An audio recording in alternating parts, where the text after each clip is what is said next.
अपने पति से दूर रहने वाली स्त्री, क्या आप जानते हैं कि शास्त्र और समाज इसे किस नजर से देखते हैं और क्या सच में इससे जुड़ा कोई बड़ा पाप माना गया है? इस संसार में अनगिनत पुरुष ऐसे हैं जिन्हें नौकरी, व्यापार या किसी मजबूरी के कारण अपनी पत्नी से अलग रहना पड़ता है। दूरी बढ़ती जाती है, दिन महीनों में बदल जाते हैं, लेकिन असली सवाल यहीं से शुरू होता है।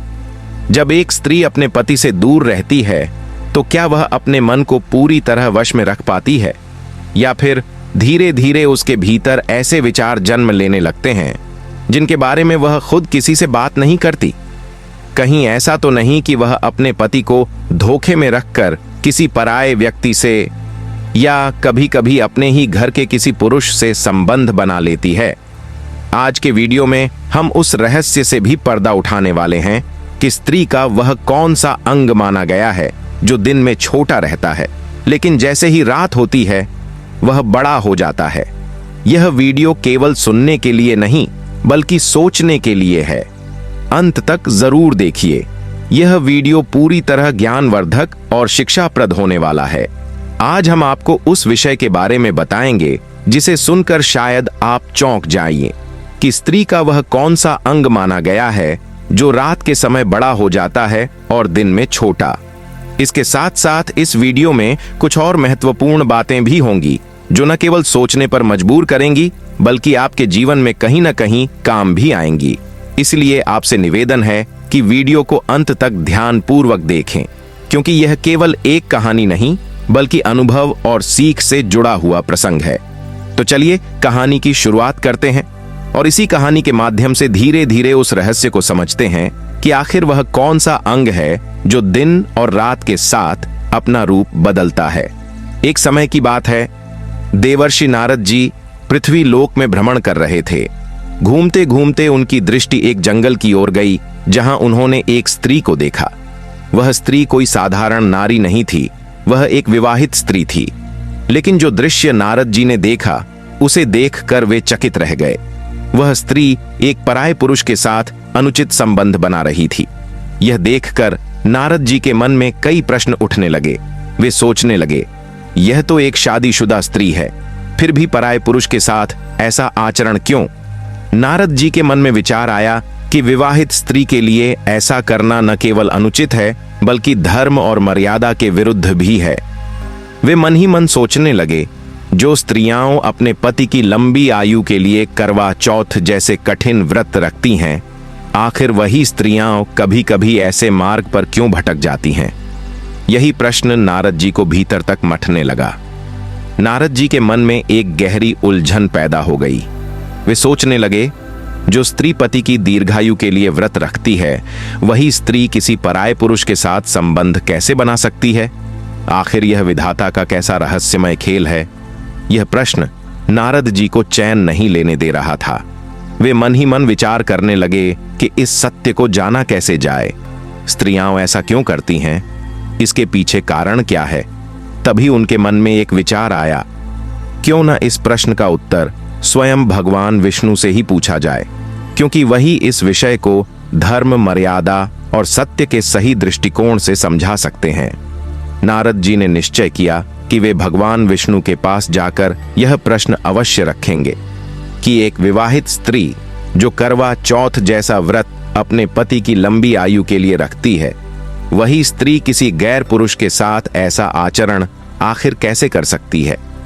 इस प्रश्न का उत्तर न केवल नारद जी के लिए बल्कि हम सभी के लिए एक गहरी सीख लेकर आने वाला था। इस रहस्य से पर्दा उठाने के लिए देवर्षि नारद सीधे भगवान विष्णु के धाम पहुंचे। भगवान विष्णु ने जैसे ही नारद जी को देखा, उनके मुखमंडल के भाव पढ़ लिए। भगवान विष्णु बोले, आइए देवर्षि नारद, आपके चेहरे को देखकर ऐसा प्रतीत होता है कि आज आप कोई गूढ़ और आश्चर्यजनक प्रश्न लेकर आए हैं। निसंकोच होकर बताइए, आप क्या जानना चाहते हैं? भगवान विष्णु के ये वचन सुनकर नारद जी ने हाथ जोड़कर कहा, हे प्रभु, आज जब मैं पृथ्वी लोक में भ्रमण कर रहा था तब मेरी दृष्टि एक ऐसे दृश्य पर पड़ी जिसने मेरे मन को विचलित कर दिया। नारद जी आगे बोले, मैंने एक विवाहित स्त्री को एक पराये पुरुष के साथ अनुचित संबंध बनाते हुए देखा। यह देखकर मेरे मन में कई प्रश्न उठ खड़े हुए। उन्होंने कहा, प्रभु, मैंने यह भी सुना है कि स्त्रियां अपने पति की लंबी आयु के लिए करवा चौथ जैसे कठिन व्रत को श्रद्धा से धारण करती हैं। नारद जी का प्रश्न अभी अधूरा था और उसका उत्तर एक गहरे रहस्य की ओर इशारा करने वाला था। नारद जी आगे बोले, हे प्रभु, जो स्त्री अपने पति की लंबी आयु के लिए करवा चौथ जैसा कठोर व्रत रखती है, यदि वही स्त्री किसी पराये पुरुष के साथ संबंध स्थापित करती है तो यह कैसे संभव हो सकता है? उन्होंने व्यथित स्वर में कहा, प्रभु, ऐसा आचरण तो एक विवाहित स्त्री के लिए अत्यंत अनुचित और गलत माना गया है। फिर स्त्रियां ऐसे मार्ग पर क्यों भटक जाती हैं? नारद जी कुछ क्षण रुके, फिर बोले, हे प्रभु, मेरे मन में एक और प्रश्न भी है जो मुझे भीतर तक कचोट रहा है। उन्होंने कहा, कहा जाता है कि स्त्रियों का एक ऐसा अंग होता है जो रात के समय बड़ा हो जाता है और दिन में छोटा। इसका वास्तविक अर्थ क्या है?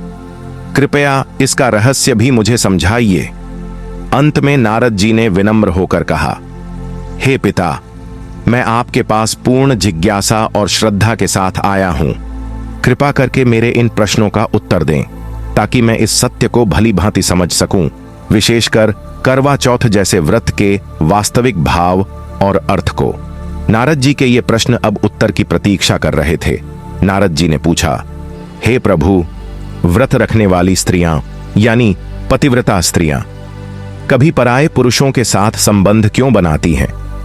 वे ऐसा क्यों करती हैं? और वह कौन सा अंग होता है जो रात को बड़ा और दिन में छोटा हो जाता है? इनका अर्थ क्या है? और स्त्रियां अपने पति के साथ धोखा क्यों करती हैं? भगवान विष्णु ने मुस्कुराते हुए कहा, हे देवर्षि नारद, तुमने आज मुझसे दो ऐसे प्रश्न पूछे हैं जो केवल तुम्हारे नहीं, संपूर्ण मानव जाति के कल्याण से जुड़े हुए हैं। इसलिए मैं तुम्हें इन प्रश्नों का उत्तर एक छोटी सी कथा के माध्यम से बताने जा रहा हूं।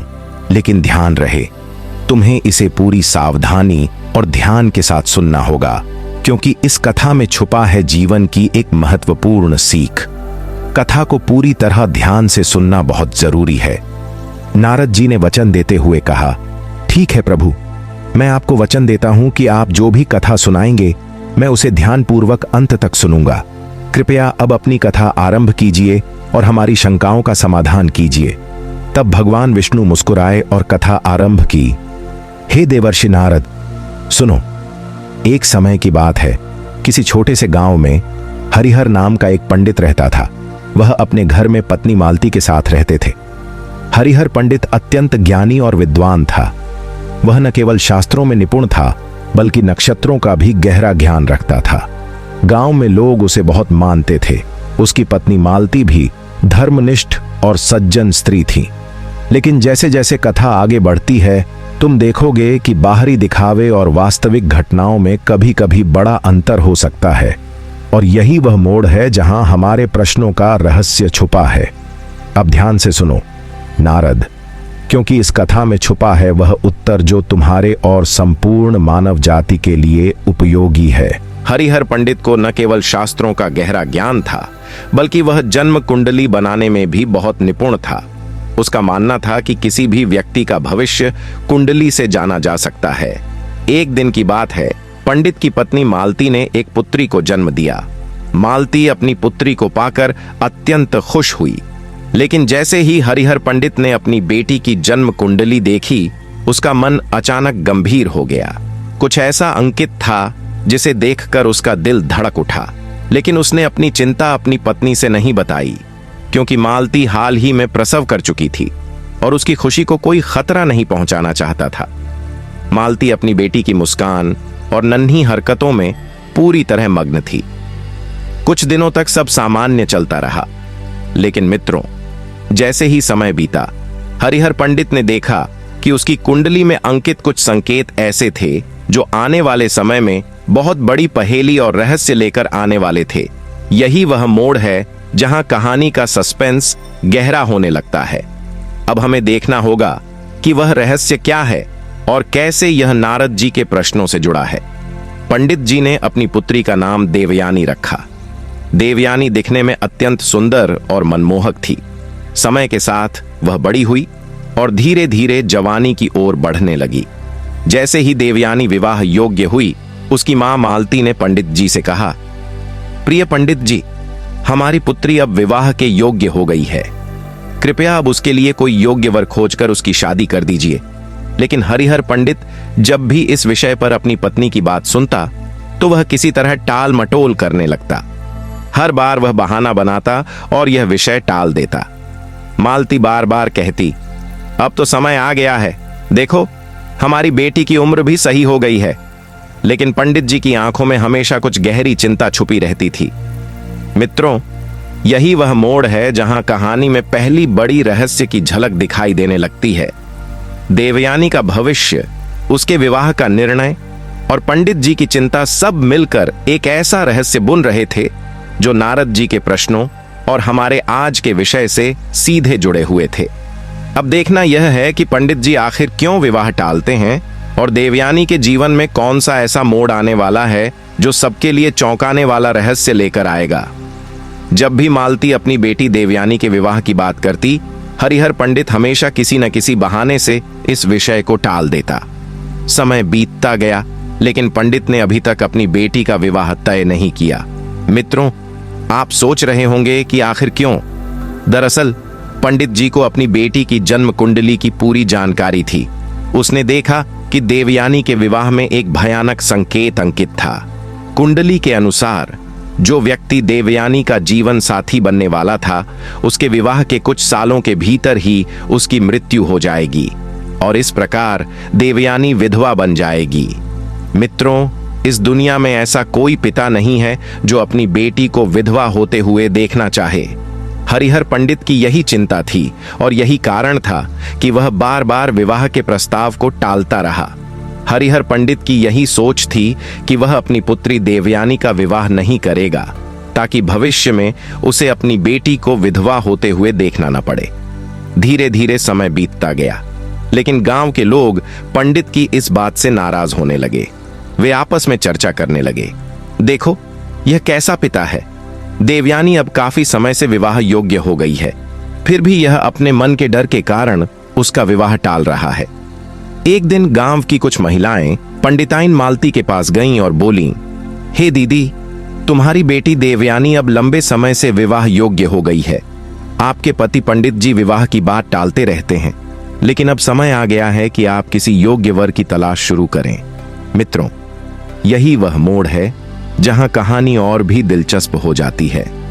गांव वालों की बातें, पिताजी की चिंता और देवयानी का भविष्य सब मिलकर एक ऐसा रहस्य बुन रहे हैं। महिलाओं ने पंडिताइन मालती से कहा, दीदी, तुम्हारी बेटी अब विवाह योग्य हो चुकी है, लेकिन आप इसका विवाह क्यों नहीं करवा रही हैं? पंडिताइन ने हल्की चिंता भरी आवाज में जवाब दिया, हे बहन, मैं क्या करूं? मैंने अपने पति से कई बार कहा, लेकिन हमारे पंडित जी मेरी बात सुनते ही नहीं हैं। महिलाओं ने प्रेरित करते हुए कहा, तो फिर बार बार कहो, अपनी बेटी का विवाह करवाना तुम्हारा कर्तव्य है।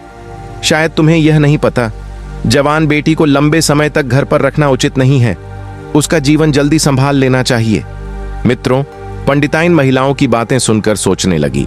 कुछ क्षण चुप रहने के बाद उसने कहा, ठीक है, आज जब हमारे पंडित जी घर आएंगे तो मैं उनसे इस विषय पर बात करूंगी, लेकिन मैं जानती हूं कि यह आसान नहीं होगा।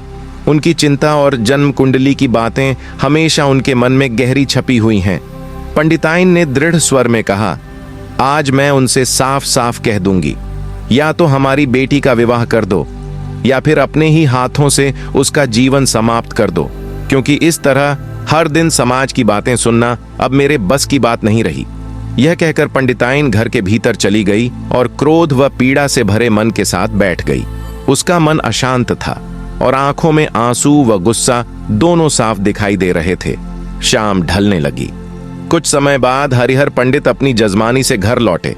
जैसे ही उन्होंने पंडिताइन को क्रोध में बैठा देखा, वे आश्चर्य से बोले, अरे भाग्यवती, आज तुम्हारा चेहरा इतना उदास और क्रोधित क्यों है?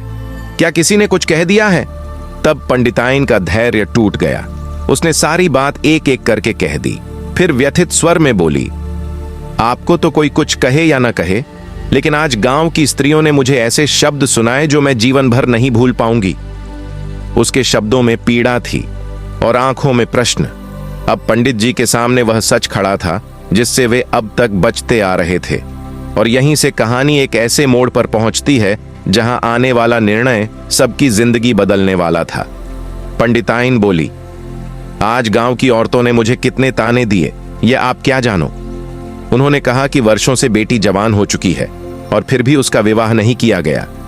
वह आगे बोली, सबने यही कहा कि जवान बेटी को ज्यादा समय तक घर में रखना माँ बाप के लिए पाप माना जाता है, जितनी जल्दी हो सके उसका विवाह कर देना चाहिए। पंडिताइन का स्वर और कठोर हो गया। उन्होंने यह भी कहा कि आप तो लोगों को धर्म और मर्यादा का उपदेश देते हो, लेकिन अपनी ही बेटी के भविष्य की आपको कोई चिंता नहीं है। मित्रों, हरिहर पंडित ने इस विषय को फिर टालने की कोशिश की। उन्होंने समझाने का प्रयास किया, लेकिन आज पंडिताइन का धैर्य जवाब दे चुका था। उसने साफ शब्दों में कहा, आज कोई बहाना नहीं चलेगा। या तो आज ही बेटी का विवाह तय करो या फिर अपने ही हाथों से इस जीवन को समाप्त कर दो। आज के बाद मैं यह अपमान और चुप्पी और सहन नहीं कर सकती। यह सुनकर पंडित जी मौन हो गए। कमरे में सन्नाटा छा गया। अब वह क्षण आ चुका था जब उन्हें वह सत्य स्वीकार करना था जिससे वे अब तक भागते रहे थे। और यहीं से कहानी एक और भी गहरे मोड़ में प्रवेश करती है। पंडिताइन ने दृढ़ स्वर में कहा, मैं तुम्हारी किसी भी बहाने को सुनने वाली नहीं हूं। आज या तो बेटी का विवाह करो या फिर मुझे कोई रास्ता बताओ, क्योंकि मैं अब चुप नहीं रह सकती। मित्रों, पंडित जी ने अंततः हार मान ली। उन्होंने अपनी पत्नी को कहा, ठीक है, तुम सच में जिद कर रही हो। अब मैं किसी योग्य वर को ढूंढकर देवयानी का विवाह कर दूंगा। इस तरह पंडित जी ने अपनी पुत्री के लिए वर खोजने की प्रक्रिया शुरू की। कुछ ही समय में एक दूसरे गांव में देवयानी के योग्य वर का पता चला। पंडित जी ने विवाह संपन्न कराया और अपनी बेटी को विदा किया।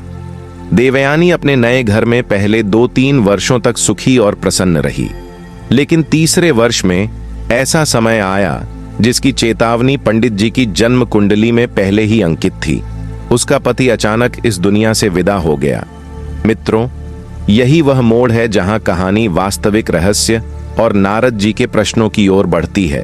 अब हम देखेंगे कि देवयानी इस कठिनाई में कैसे डटी रहती है और उसके जीवन में आगे क्या बदलाव आते हैं। देवयानी का पहला पति गुजर जाने के बाद पंडित जी ने अपनी बेटी को घर बुला लिया, क्योंकि उसके ससुराल में अब कोई नहीं बचा था। कुछ समय बीतने के बाद पंडित जी ने उसके लिए दूसरा योग्य वर खोजा और विवाह संपन्न कर दिया। लेकिन मित्रों, जैसे ही समय बीता, देवयानी का दूसरा पति भी कुछ ही सालों के बाद इस संसार से चल बसा। अब पंडित जी और पंडिताइन दोनों गहरे दुख में डूब गए। पंडित जी फिर अपनी बेटी को घर बुला लाए और पंडिताइन मन ही मन सोचने लगी, ऐसा क्या हुआ कि मेरी बेटी की शादी 2 बार हुई, लेकिन दोनों बार उसे विधवा बनकर लौटना पड़ा। दुख और आश्चर्य के बीच पंडित जी ने तीसरी बार अपने मन में यह ठान लिया कि अब तीसरा विवाह ही बेटी के जीवन में स्थायित्व ला सकता है। पंडित जी ने तीसरे योग्य वर की खोज की और देवयानी का तीसरा विवाह संपन्न हुआ। विदाई के समय पंडित जी ने अपनी बेटी से भावपूर्ण स्वर में कहा, बेटी, अब तुम अपने ससुराल जा रही हो। चाहे तुम्हारा जीवन सुखों से भरा हो या दुखों से, यह सब तुम्हें खुद ही सहना होगा। मेरे घर में अब इस दुख और सुख को देखने की कोई गुंजाइश नहीं। समझ लो कि तुम्हारे माता पिता अब इस दुनिया में नहीं हैं। इतना कहकर उन्होंने अपनी पुत्री को विदा किया। देवयानी अब अपने नए घर चली गई, लेकिन पंडिताइन के मन में अभी भी अनेक विचार उमड़ रहे थे। वह सोच रही थी कि अपने पति से बेटी के प्रति ऐसे शब्द सुनकर उसका हृदय कितना दुखी होगा। जब पंडिताइन ने यह सुना तो उसने अपने पति पंडित जी से नाराजगी भरे स्वर में कहा, स्वामी, एक बात बताइए, आपने अपनी बेटी से ऐसा क्यों कहा कि समझ लो, हमारे घर पर अब मत आना, क्योंकि तुम्हारे माता पिता इस दुनिया में नहीं हैं। वह तो आपकी बेटी है। आपने उसे यह कैसे कह दिया कि स्वयं अपना ध्यान रखना और अपने पति का ध्यान रखना? ऐसा कहना आपके लिए उचित कैसे था? मित्रों, पंडित जी, उस समय अपनी पत्नी को अपनी पुत्री की कुंडली के रहस्य के बारे में बताना नहीं चाहते थे, लेकिन पंडिताइन की लगातार पूछताछ और चिंता ने उन्हें बाध्य कर दिया। अंततः पंडित जी ने धीरे से अपनी पत्नी से कहा, हे प्रिय, जब हमारी पुत्री का जन्म हुआ था तब मैंने उसकी जन्म कुंडली बनाई थी। उस कुंडली में कुछ संकेत ऐसे थे जो मुझे पहले से ही उसके जीवन के कठिन मोड़ों की जानकारी दे रहे थे। पंडित जी ने धीरे धीरे अपनी पत्नी को समझाते हुए कहा, प्रिय, हमारी पुत्री देवयानी की जन्म कुंडली देखी तो पता चला कि उसके नक्षत्र उसके विवाह के लिए प्रतिकूल हैं। उसके विवाह में दोष है कि जो भी उसका जीवन साथी बनेगा 2-3 वर्षों के भीतर उसकी मृत्यु संभव है, या उससे पहले भी उसका जाना निश्चित हो सकता है। अब हम दोनों भी उम्र में आगे बढ़ चुके हैं। हम अपनी पुत्री को कब तक घर में बांध कर रखेंगे? कल अगर हम न रहें तो हमारी बेटी का क्या होगा? यदि वह अपने घर पर सुरक्षित रहे, भगवान की कृपा से उसके पास संतान होगी और वह अपने जीवन को आराम और सम्मान के साथ व्यतीत कर सकेगी। ससुराल में समय बिताना ही उसकी भलाई के लिए सही रास्ता है। मित्रों, पंडित जी की यह बात सुनकर पंडिताइन थोड़ी गंभीर हो गई। उसकी आंखों में चिंता और समझदारी दोनों झलक रहे थे।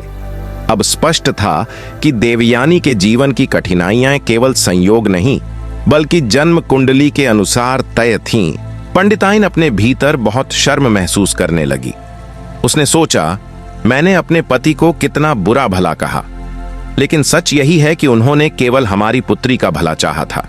इसलिए उन्होंने पहले 2 विवाहों में उसे किसी के पास भेजने से रोका।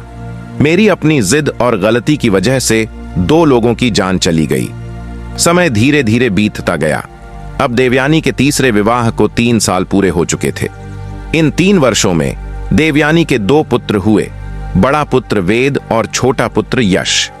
उस परिवार में अब एक नई खुशियां और जिम्मेदारियां आई थीं। लेकिन जैसे ही जीवन ने स्थिरता की झलक दिखाई, एक दिन अचानक देवयानी के तीसरे पति की मृत्यु हो गई। मित्रों, यह वही मोड़ था जहां जीवन का नया कठिन अध्याय शुरू हुआ। अब देवयानी न केवल विधवा बनी, बल्कि 2 बच्चों की मां के रूप में अपने जीवन के सबसे बड़े संघर्ष का सामना करने वाली थी। देवयानी का पति भी इस दुनिया से चल बसा, जिससे वह गहरे दुख और चिंता में डूब गई। अब वह अपने 2 छोटे बच्चों के साथ ही जीवन यापन करने लगी। अपने पिता का घर भी उसके लिए बंद था, क्योंकि पंडित जी ने उसे मायके आने से मना कर दिया था। इसलिए देवयानी के लिए घर का दरवाजा भी बंद था और उसे केवल अपनी मेहनत और बच्चों पर भरोसा करना था। समय बीतता गया और देवयानी के पुत्र धीरे धीरे बड़े हो गए। बड़े बेटे वेद ने अपने पैरों पर खड़े होना शुरू किया। वेद एक व्यापारी बन चुका था। शहर में खुद का व्यापार करता और अनाज खरीदकर उसे बाजार में बेचता था। अब देवयानी का जीवन कठिनाइयों से भरा था, लेकिन उसने अपने बच्चों की भलाई और अपने संघर्ष को हिम्मत से सहा। वेद की मेहनत रंग लाई और उसके पास शहर में एक बड़ी राशन की दुकान थी। वेद का एक करीबी मित्र भी था, श्याम, जो पास के गांव में रहता था। वेद का छोटा भाई यश अभी पढ़ाई में व्यस्त था, लेकिन बड़ा बेटा वेद अब अपने पैरों पर पूरी तरह खड़ा हो चुका था। इसलिए देवयानी ने अपने बेटे वेद का विवाह पास के गांव की एक लड़की से तय किया। उसका नाम था धारिणी। धारिणी न केवल बहुत शर्मीली थी, बल्कि रूप और संस्कार में भी अत्यंत सुंदर और गुणी थी। वेद की पत्नी बनने के सभी गुण धारिणी में मौजूद थे। दिलचस्प बात यह थी कि धारिणी उसी गांव में रहती थी जहां वेद का मित्र श्याम भी रहता था। वेद का विवाह संपन्न हो गया और कुछ ही दिनों बाद वेद अपने व्यापार के कामों के सिलसिले में शहर लौट गया, लेकिन उसने अपनी पत्नी धारिणी को गांव में ही अपनी मां की सेवा के लिए रहने को कहा। वेद ने यह समझा था कि उसका छोटा भाई यश अब भी पढ़ाई में है और उसे बिना किसी परेशानी के भोजन और देखभाल मिलती रहे, ताकि वह समय पर अपने अध्ययन और काम पूरे कर सके। साथ ही उसकी मां भी उम्र में बड़ी हो चुकी थी और रोजमर्रा के कार्य करना उनके लिए कठिन हो रहा था। इसलिए वेद ने यह निर्णय लिया कि धारिणी गांव में ही रहे और परिवार का ध्यान रखे। जब भी धारिणी को कुछ आवश्यक चीज चाहिए होती, वह तुरंत उसे पूरे गांव और घर के लोगों के माध्यम से उपलब्ध कराती थी। इस तरह गांव में धारिणी की जिम्मेदारी और देखभाल सिर्फ परिवार के लिए ही नहीं, बल्कि समाज में उसके सम्मान और सेवा भावना के लिए भी महत्वपूर्ण बन गई थी। वेद यह सुनिश्चित करता था कि उसकी पत्नी धारिणी को हर जगह सम्मान और सुविधा मिले। यदि उसे कहीं जाना या आना होता तो वेद अपने मित्र श्याम से कहकर सुनिश्चित करता कि धारिणी सुरक्षित और आराम से वहां पहुंच जाए।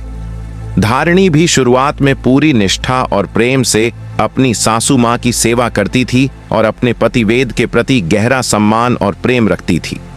इस तरह समय धीरे धीरे बीतता गया। मित्रों, अब कहानी के अगले मोड़ पर आते हैं। भगवान विष्णुदेव मुनि नारद को कथा सुनाते हुए कहते हैं, हे देव मुनि नारद, अचानक एक दिन श्याम वेद के घर आया। उस दिन धारिणी घर में किसी काम में व्यस्त थी।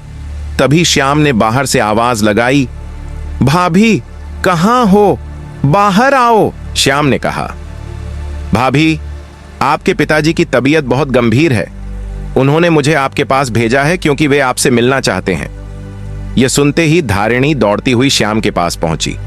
इतने में उसकी सासू मां भी वहां आ गई। सासू मां ने श्याम को देखकर पूछा, श्याम, आप यहां कैसे और किस लिए आए हैं? श्याम ने गंभीर स्वर में जवाब दिया, मां, भाभी के पिता बहुत बीमार हैं। उन्होंने मुझे भेजा है ताकि भाभी उनसे मिल सकें, इसीलिए मैं यहां आया हूं। जब सासू मां ने यह सुना तो उन्होंने तुरंत धारिणी से कहा, बेटी, समय नहीं है, तुम जल्दी जाओ और अपने पिता के पास पहुंचो। उनकी तबीयत गंभीर है, तुम्हारा होना उनके लिए बहुत जरूरी है। भगवान विष्णुदेव मुनि नारद को कथा सुनाते हुए कहते हैं, हे देव मुनि नारद, उस दिन धारिणी ने श्याम के साथ घोड़े की गाड़ी में बैठकर अपने गांव की ओर प्रस्थान किया। जब वह अपने पिता के घर पहुंची तो उसने बड़े प्रेम और लगन के साथ अपने पिता की देखभाल शुरू की। धीरे धीरे उसकी ममता और सतर्क देखभाल के कारण उसके पिता का स्वास्थ्य सुधरने लगा। उधर धारिणी का पति वेद शहर में अपने व्यापार में व्यस्त था, इसलिए धारिणी ने अपने पिता की देखभाल को प्राथमिकता दी। श्याम भी रोजाना घर आकर धारिणी और उसके पिता की हालचाल जानने लगा। समय बीतने के साथ धारिणी ने श्याम के अंदर एक सच्चाई और अच्छाई देखनी शुरू कर दी। उसकी निष्ठा, ईमानदारी और मदद का भाव धारिणी को बहुत भाया। धीरे धीरे धारिणी का मन श्याम की ओर खींचने लगा। उसने अनजाने में श्याम के प्रति प्रेम महसूस करना शुरू कर दिया, लेकिन धारिणी यह नहीं जान पाई थी कि श्याम का स्वभाव कितना छलपूर्ण और अशुद्ध था। श्याम कोई स्थिर काम नहीं करता था। उसका जीवन जुआ और व्यभिचार में उलझा हुआ था। स्त्रियों और वेश्याओं के पास जाकर वह अपनी इच्छाओं की पूर्ति करता था और अब धीरे धीरे उसकी नजर धारिणी पर टिक चुकी थी। धारिणी की आंखों में प्रेम था, लेकिन वह श्याम के असली स्वभाव से अनजान थी। इधर धारिणी के पिता अब पूरी तरह स्वस्थ हो गए थे, लेकिन धारिणी का मन अब एक अलग ही राह पकड़ने लगा था। हर दिन श्याम का आगमन उसे उत्सुक और बेचैन कर देता और वह धीरे धीरे उस मोह में फंसती चली गई। श्याम अक्सर धारिणी के घर आया करता था, इसलिए दोनों रोज साथ में घूमने और बातें करने जाते थे। एक दिन जब वे दोनों सैर पर गए, धारिणी ने थोड़ी संकोच के साथ कहा, श्याम, अगर आप मेरी बात का बुरा ना मानो तो मैं आपसे कुछ कहना चाहती हूं।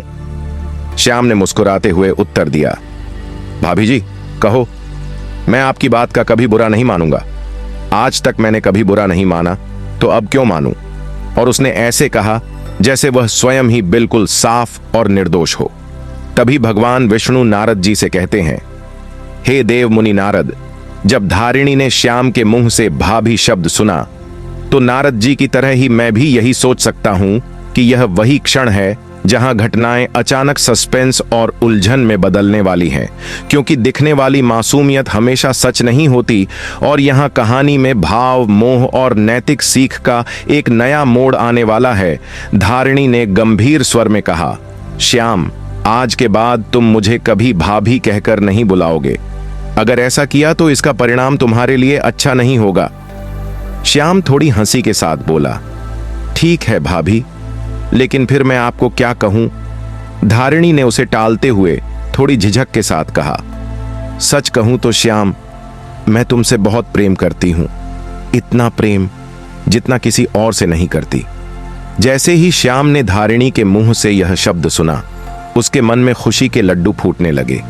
उसका मन प्रसन्नता और उत्साह से भर गया। उसने महसूस किया कि अब उसका उद्देश्य पूरा हो गया।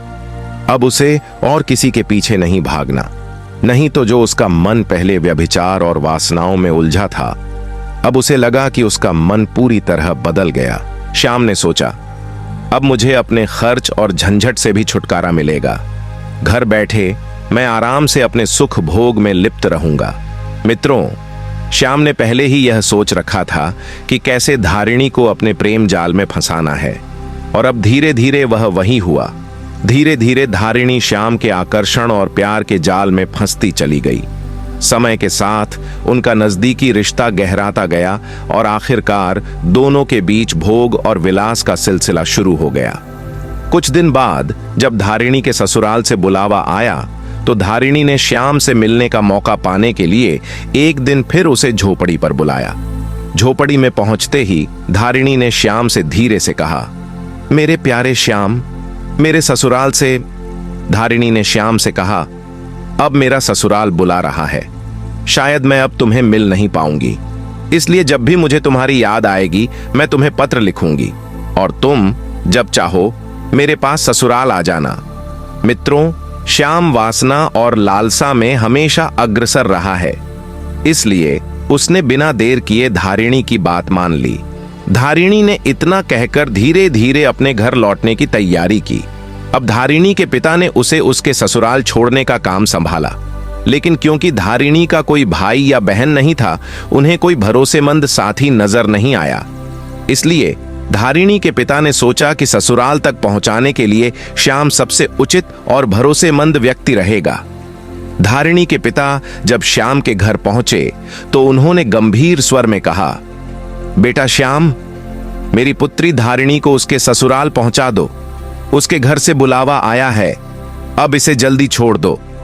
श्याम ने थोड़ी मुस्कान के साथ जवाब दिया, ठीक है पिताजी, मैं इसे उसके ससुराल तक पहुंचा दूंगा। मित्रों, भगवान विष्णु नारद जी से कहते हैं, हे देव मुनि नारद, अब कहानी में एक और मोड़ आने वाला था। श्याम धारिणी को ससुराल तक पहुंचाने के लिए अपनी घोड़ा गाड़ी तैयार करता है और दोनों घोड़ा गाड़ी पर बैठकर जंगल की उस कच्ची उबड़ खाबड़ राह से गुजरने लगते हैं। धारिणी अपने ससुराल पहुंच गई और श्याम उसे वहां छोड़कर वापस अपने घर लौट गया। कुछ दिन बीतने के बाद धारिणी को श्याम की याद सताने लगी, क्योंकि जब वह अपने घर पर थी तो रोज झोपड़ी में जाकर श्याम से मिलती थी और उसके साथ समय बिताती थी। अब उसकी वासनाएं फिर उभरने लगी थीं। वह श्याम से फिर मिलने की इच्छा रखने लगी। एक बार फिर उसके पास जाकर अपनी भोग विलास की तृष्णा को शांत करना चाहती थी। वास्तव में उसका पति वेद तो शहर में व्यस्त था। वह दूर रहकर अपने बीवी और बच्चों के लिए जीवन यापन कर रहा था और उन्हें बेहतर जीवन देने के लिए दिन रात मेहनत कर रहा था। लेकिन धारिणी का मन अपनी लालसा और प्रेम में उलझा हुआ था। वेद अपने व्यापार में इतना व्यस्त था कि वह मुश्किल से हर 5-6 महीने में घर लौटता, और जब वह घर आता भी तो कुछ ही दिन रहकर फिर लौट जाता। एक दिन धारिणी का मन और दिल नहीं माना। उसने अपने भीतर की बेचैनी को रोक न पाया और श्याम को एक पत्र लिख दिया। पत्र में उसने लिखा, हे प्यारे श्याम, मुझे तुम्हारी बहुत याद आ रही है। अब ऐसा लगता है कि तुम्हारे बिना मैं रह ही नहीं सकती, इसलिए आज तुम मुझसे मिलने के लिए मेरे घर आ जाओ। मित्रों, अब क्या था? जब श्याम को धारिणी का यह खत मिला तो उसका मन खुशी और लालसा से उछल पड़ा। वह फौरन तैयार हुआ और धारिणी से मिलने के लिए चल पड़ा। इस बीच धारिणी भी अपने गांव से बाहर निकल चुकी थी और दोनों का मिलन अब जल्द होने वाला था। धारिणी अपने ससुराल की ओर जा रही थी, तभी रास्ते में श्याम उसका सामना कर लिया। दोनों ने बिना समय गंवाए साथ साथ चलना शुरू कर दिया। धारिणी के मन में खुशी थी, पर उसकी सास को यह बिल्कुल भी पसंद नहीं आया। सास सोच रही थी, अगर मेरी बहू अपने मायके में घूमती तो बात अलग थी, लेकिन ससुराल में किसी पराये पुरुष के साथ घूमना बिल्कुल स्वीकार्य नहीं है। जब वह धारिणी को बुलाने आती तो भी धारिणी की नजरों में कोई डर या घबराहट नहीं दिखती थी। मित्रों, भगवान विष्णु फिर नारद जी से कहते हैं, हे देव मुनि नारद, जिस स्त्री को आप देख रहे हैं उसकी यह कहानी सिर्फ व्यक्तिगत नहीं है। इसके भीतर समाज, नैतिकता और मानव स्वभाव का गहरा संदेश छिपा है। इसलिए अब आप ध्यान पूर्वक सुनिए। कहानी में जो मोड़ आने वाला है वह बहुत कुछ सिखाने वाला है। अब सुनिए आगे की कहानी।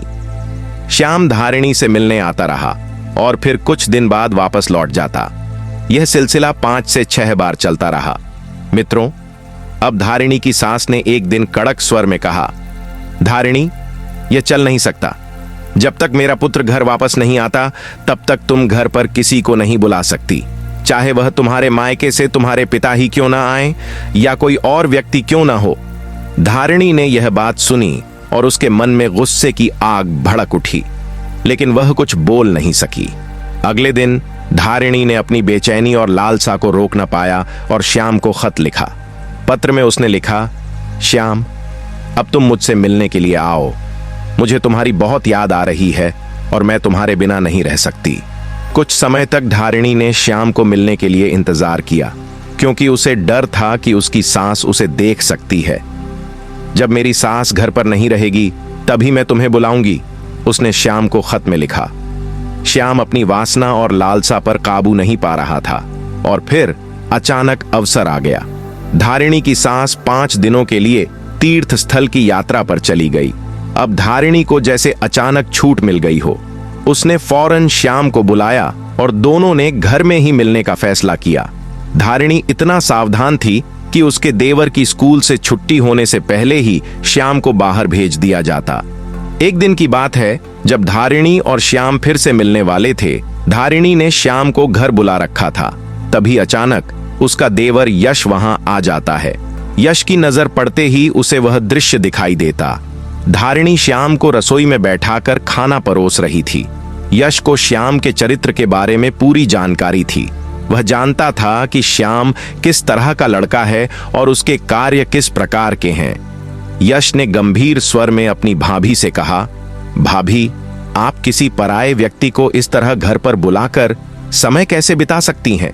शायद आपको उसके चरित्र का पूरा ज्ञान नहीं है और फिर आप उससे इतने प्रेम से बातें करती हैं, उसके साथ इतनी घुल मिल जाती हैं। यह जो आप कर रही हैं यह सही नहीं है।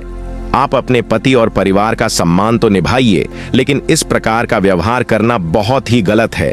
यश ने चेतावनी देते हुए कहा, भाभी, अगर आपने यह सब जारी रखा तो मैं भैया जी से शिकायत कर दूंगा। कृपया इसे तुरंत रोक दें। मित्रों, भगवान विष्णु कथा सुनाते हुए कहते हैं, जब श्याम ने यश की यह बात सुनी तो उसका गुस्सा 7वें आसमान पर था। वह क्रोध में वहां से चला गया। धारिणी को अपने देवर की डांट बिल्कुल पसंद नहीं आई। वह तुरंत बाहर दौड़ी और श्याम से बोली, श्याम, तुम गुस्सा मत होना, मैं भोलू को सबक सिखाऊंगी, चिंता मत करो। श्याम ने थोड़ा मुस्कुराते हुए कहा, ठीक है धारिणी, अगर तुम ऐसा कहती हो तो ठीक है, वरना मैं अब कभी यहां नहीं आऊंगा। इतना कहकर श्याम वहां से चला गया। इधर धारिणी अंदर घर पहुंची और सोचने लगी, क्या यश सही कह रहा था? पर क्या मैं अब पीछे हट जाऊंगी? नहीं, भोलू को सबक अवश्य सिखाना होगा। धारिणी मन ही मन सोचने लगी, जब तक यह यश घर में रहेगा तब तक मेरे और श्याम के बीच बाधा बना रहेगा। अगर यह कांटा ही हट जाए तो फिर कोई रोक नहीं बचेगी। मित्रों, यह विचार उसके मन में धीरे धीरे गहराता चला गया। अगले दिन जब वह रोज की तरह भोजन तैयार कर रही थी तो उसी समय उसने एक भयानक निर्णय ले लिया।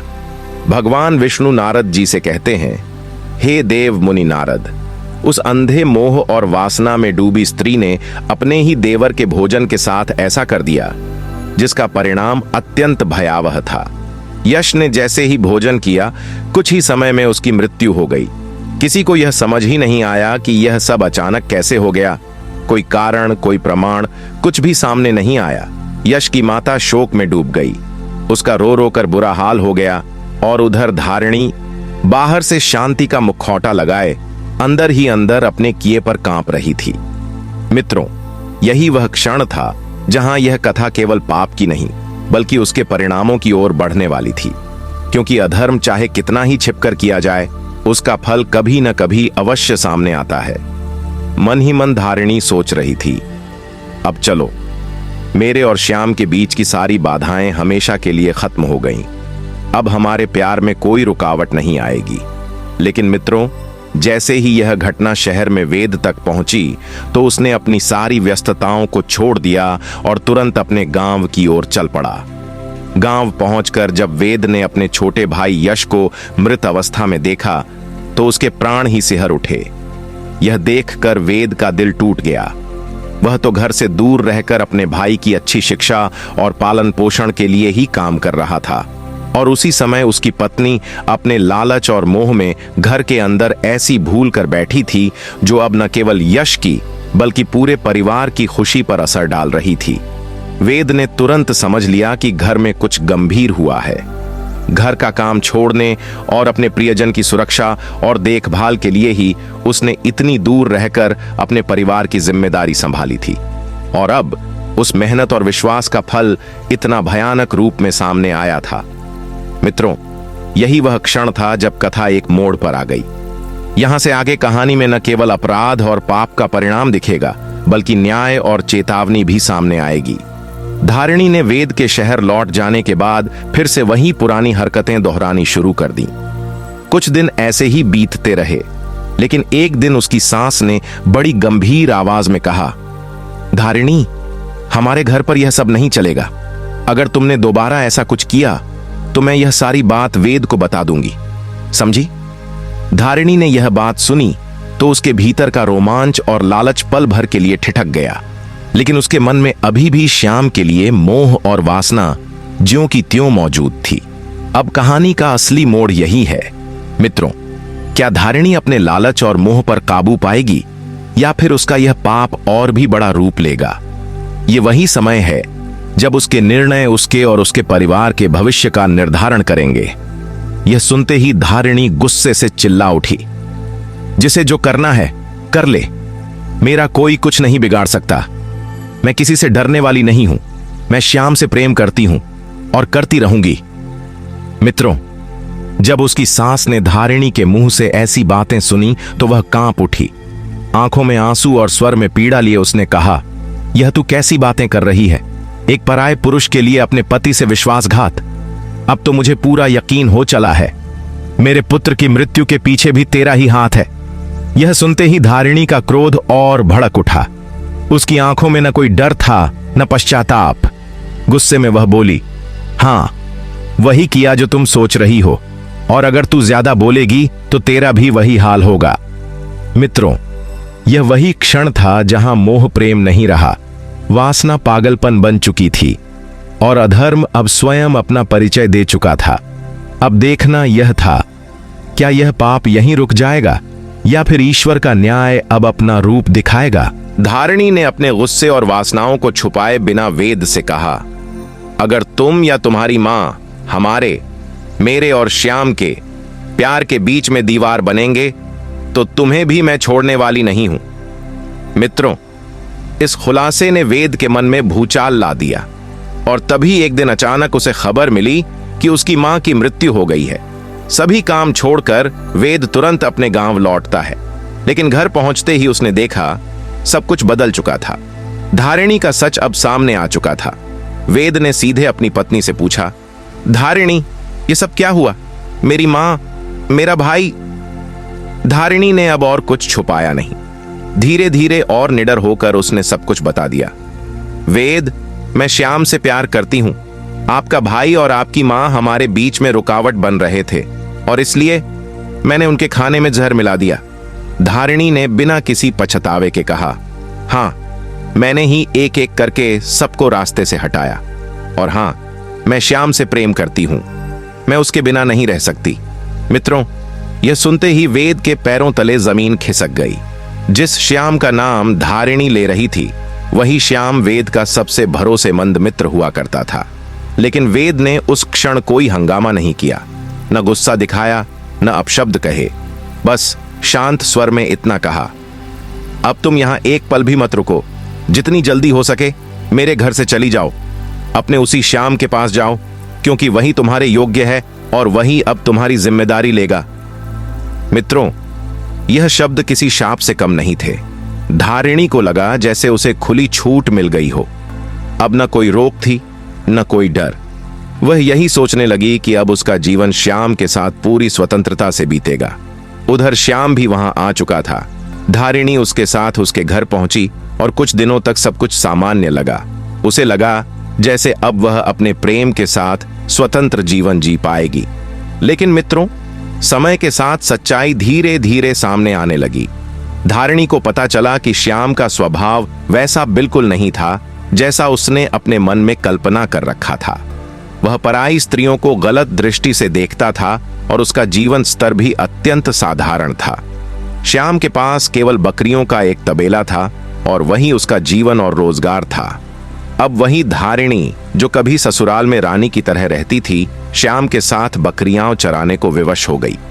दिन भर धूप में खड़ी रहकर वह अपने भाग्य को कोसने लगी। वह मन ही मन कहती, मैं कहां आ फंसी। कभी सुख सुविधाओं में जीवन जीने वाली मैं आज वासना और अंधे मोह के कारण खुद अपने ही पैरों पर कुल्हाड़ी मार ली है। अब मेरा बुढ़ापा कैसे कटेगा।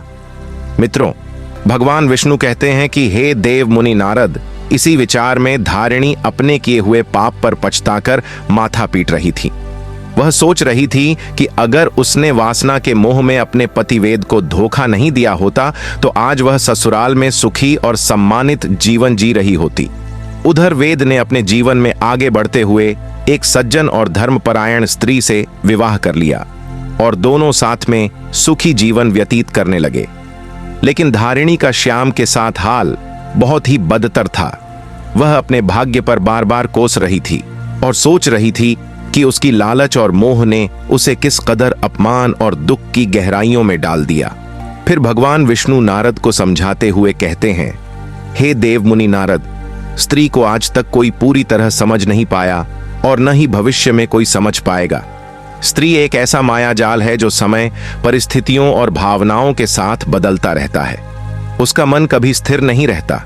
मोह, वासना, प्रेम और दायित्व सब कुछ उसके व्यवहार को प्रभावित करते हैं। इसलिए देव मुनि, यदि कोई स्त्री अपने धर्म और विवेक से विचलित हो जाए तो उसका परिणाम केवल स्वयं के लिए और आसपास के लोगों के लिए कष्टदायक होता है।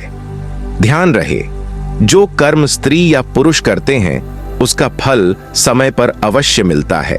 स्त्री, चाहे वह अपनी हो या पराई, उस पर कभी भी पूर्ण भरोसा नहीं करना चाहिए। मित्रों, भगवान विष्णु आगे कहते हैं कि हे देव मुनि नारद, मैं स्वयं भी यह नहीं जान सकता कि स्त्री के मन में क्या चल रहा है। हमने स्त्री को बनाया है, पर उसकी मानसिकता, भाव और इच्छाएं समय के साथ बदलती रहती है। इस संसार में ऐसा कोई भी नहीं है जो स्त्री के हृदय और मन की गहराई तक पूरी तरह पहुंच सके। स्त्री जितनी भी भरोसेमंद दिखे, फिर भी उसके प्रति सतर्क रहना चाहिए, क्योंकि यह नहीं पता कि किस समय उसका मन या व्यवहार बदल जाए। जो दृश्य आप यहां देख रहे हैं उसमें स्पष्ट है कि कितनी स्त्रियां अपने स्वार्थ या मोह के चलते किसी को धोखा दे सकती हैं। इसलिए हे देव मुनि, यह कथा केवल हमारी चेतना और सतर्कता के लिए है। हमेशा समझदारी और विवेक के साथ जीवन में निर्णय लेना चाहिए, चाहे संबंध कितना भी निकट क्यों ना हो। पतिव्रता होने का नाटक करती है, अपने पति के सामने वफादारी दिखाती है, लेकिन छुपकर पराये पुरुष के साथ संबंध बनाती है। मित्रों, यह वही उत्तर है जो पहले देव मुनि नारद को भगवान विष्णु ने दिया था। फिर भगवान विष्णु आगे कहते हैं, हे देव मुनि नारद, इसके साथ मैं आपको एक और महत्वपूर्ण बात बताना चाहता हूं। इस संसार में ऐसी स्त्री और ऐसा पुरुष है जिनसे हर व्यक्ति को हमेशा दूर रहना चाहिए। जो स्त्री पराये पुरुष के साथ संबंध बनाए रखती है, उनके साथ उठती बैठती है, अपने घर को छोड़कर दूसरे के घर में समय बिताती है, अपने पति को भुलाकर पराये को अपना समझती है, ऐसी स्त्री से दूर रहना ही हितकारी है। और वही पुरुष जो स्त्री की भक्ति और परिवार की मर्यादा की परवाह नहीं करता, केवल अपनी वासनाओं का पालन करता है, ऐसे पुरुष से भी हमेशा सतर्क रहना चाहिए। मित्रों, यह सतर्कता और विवेक ही जीवन में सुरक्षित और सुखी रहने का मार्ग है। मित्रों, स्त्री से हमेशा हर पुरुष को सतर्क रहना चाहिए। ऐसी स्त्री अक्सर उस प्रकार के जाल में फंसा देती है जिससे निकलना अत्यंत कठिन हो जाता है। फिर भगवान विष्णु कहते हैं, हे देव मुनि नारद, अब मैं तुम्हारे दूसरे प्रश्न का उत्तर देता हूं। तुमने पूछा था कि स्त्री का वह कौन सा अंग है जो रात को बड़ा हो जाता है और दिन में छोटा हो जाता है। तो सुनो देव मुनि, वह अंग है आंख की पुतली। आंख की पुतली दिन में सिकुड़ जाती है, यानी छोटी हो जाती है, ताकि तेज प्रकाश से आंख की रक्षा हो सके। और जब रात होती है या अंधेरा छा जाता है, तब वह फैल जाती है, यानी बड़ी हो जाती है, ताकि अंधेरे में भी दृष्टि पकड़ सके और अधिक प्रकाश ग्रहण कर सके। मित्रों, यही रहस्य है। प्रकृति ने स्त्री और पुरुष दोनों के लिए आंख की पुतली में एक चतुर व्यवस्था रखी है। दिन और रात, अंधकार और प्रकाश के अनुसार यह आकार बदलती रहती है। समक्ष प्रकाश पहुंचता है तो आंख की पुतली सिकुड़ जाती है, यानी छोटी हो जाती है, ताकि तेज प्रकाश आंख को नुकसान न पहुंचा सके। और जब रात होती है या हम सोते हैं और आंख बंद हो जाती है, तब वही पुतली फैलकर बड़ी हो जाती है, ताकि अंधेरे में दृष्टि के लिए तैयार रहे। तो हे देव मुनि नारद, मैंने तुम्हारे दोनों प्रश्नों के उत्तर दे दिए हैं। मित्रों, देव मुनि नारद अपने प्रश्नों के उत्तर पाकर अत्यंत प्रसन्न हो गए। उन्होंने भगवान विष्णु को बार बार प्रणाम किया और आशीर्वाद लिया। उसके बाद वे आगे भ्रमण के लिए चल पड़े, मन में ज्ञान और शांति लिए हुए। मित्रों, प्रत्येक पुरुष को चाहिए कि वह अपनी पत्नी की ये 3 गुप्त बातें ध्यानपूर्वक देखे और समझे, क्योंकि किसी भी पुरुष को इन चीजों को अनदेखा करना भारी पड़ सकता है। जो पुरुष अपनी पत्नी की 3 गुप्त चीजों को समझ लेता है और जानबूझकर उन्हें देखता है, उसके घर में कभी भी गरीबी नहीं आती। उसका घर सदैव माता लक्ष्मी से पूर्ण रहता है। ज्यादातर पति पत्नी आपस में झगड़ते रहते हैं, लेकिन जो पुरुष अपनी पत्नी की ये 3 रहस्यमयी चीजें जान लेता है, उसके जीवन में कभी संघर्ष नहीं होता और उसका घर सुख शांति से भरपूर रहता है। प्रिय मित्रों, यदि आप भी भगवान श्री राम के सच्चे भक्त हैं, तो अपने हृदय की श्रद्धा दिखाने के लिए कमेंट में जय श्री राम अवश्य लिखें। और मित्रों, ध्यान रहे, यदि आप अपनी पत्नी की ये 3 गुप्त चीजें देख लेते हैं और उनमें से एक भी चीज सही ढंग से समझ लेते हैं, तो आपका जीवन हमेशा समृद्धि और सुख शांति से परिपूर्ण रहेगा। यदि कोई पुरुष अपनी पत्नी की ये 3 गुप्त चीजें समझ लेता है, तो वह जीवन में कभी भी गरीब नहीं होता। उसके सारे काम हमेशा समय पर पूरे होते हैं और उसके घर में माता लक्ष्मी का वास हमेशा बना रहता है। माता लक्ष्मी की कृपा दृष्टि उस परिवार पर सदैव बनी रहती है और उसका घर सुख शांति और खुशियों से हमेशा भरा रहता है। प्रिय मित्रों, अब आप सोच रहे होंगे वह कौन सी 3 चीजें हैं जिन्हें हर पुरुष को अपनी पत्नी में अवश्य देखना चाहिए। इस रहस्य को हम आपको एक अत्यंत महत्वपूर्ण कथा के माध्यम से समझाने जा रहे हैं। मित्रों, मेरा आपसे निवेदन है कि आप इस कथा को शुरू से लेकर अंत तक ध्यानपूर्वक सुनें, क्योंकि यदि इसे आधा अधूरा सुना गया तो इसका पूरा रहस्य कभी समझ में नहीं आएगा। ज्ञान विष की तरह प्रभावी होता है। आधा अधूरा ज्ञान लेने से सफलता नहीं मिलती। इसलिए मित्रों, आपका समय व्यर्थ न करते हुए मैं आज की कथा शुरू करता हूं। एक समय की बात है, भगवान श्री कृष्ण द्वारिका में अपने कमरे में बैठे थे। तभी अचानक देवर्षि नारद वहां प्रकट हो गए। भगवान कृष्ण ने नारद को गंभीर और चिंतित मुद्रा में देखकर कहा, हे नारद, ऐसा प्रतीत होता है कि आप किसी अत्यंत महत्वपूर्ण विषय को लेकर परेशान हैं। क्या हुआ? आप इतनी चिंता में क्यों डूबे हुए हैं? आप किस रहस्य या प्रश्न के लिए आए हैं?